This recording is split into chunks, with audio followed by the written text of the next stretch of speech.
Rob Hoffman's my guest in the MoneyShow.com video network studio. Welcome, Rob. Thank you, Karen. Well, I know everyone has a trading plan. Everyone has rules they try to abide by in trading, but it's hard to stick to rules, and sometimes you break them. Can you give me an example of when you might have broken your trading rule and how you recovered from it? Yeah, I went ahead and not too long ago had a loss where I was disappointed with the way I handled it. I actually had a profit in my trade and allowed myself to break a rule I call the little piggy rule, where I went ahead and actually had a profit on the board, and I did not go ahead and trail up the profit and trail up my stop to take a small profit when the market gave it to me, and instead turn that profit into a larger loss completely unnecessarily.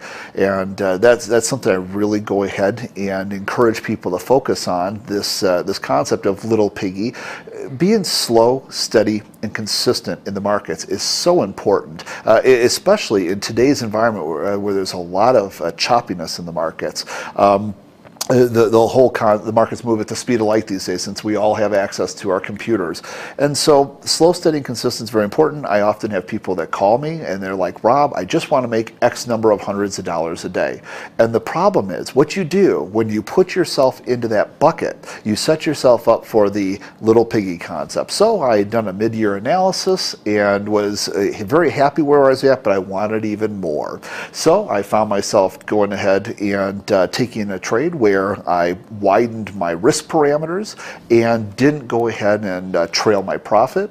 And so I found myself breaking some very cardinal rules and took a loss on that. And it's a reminder for everybody out there every day, the people that call me and say, Rob, I just want to make $100 a day, $200 a day, whatever the number is. By doing that, you're putting yourself in a position, by saying I must make X number of dollars today, you'll find yourself, what happens, for instance, Karen, if you see yourself where you're making $80 on the day and your goal is $100, I'm just $20 away, just one trade away from success. Let's be a little more aggressive. Just a little more aggressiveness. Let's get up to that daily goal. And then what happens if you turn your $80 win into a couple $100 loss? How's that going to make you feel?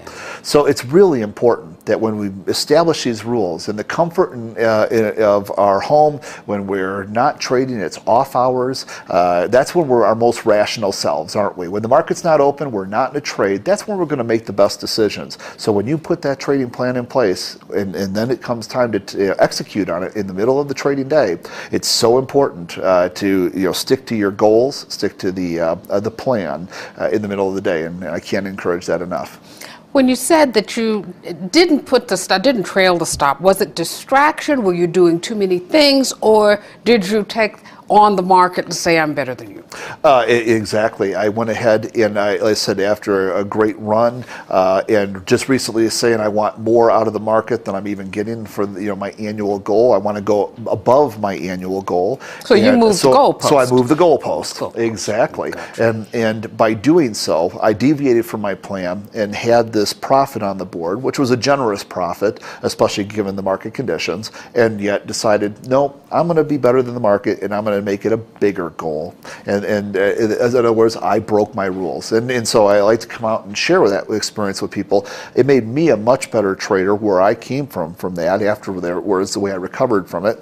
And I just want to encourage other people to stick to the rules that we make in the comfort of our homes when we're not in the trading environment, because that's when we're our most rational selves, make the best trading plans. Rob, thanks for sharing your experience with us. Thank you, Karen. Rob Hoffman's been my guest. You're watching the MoneyShow.com video network.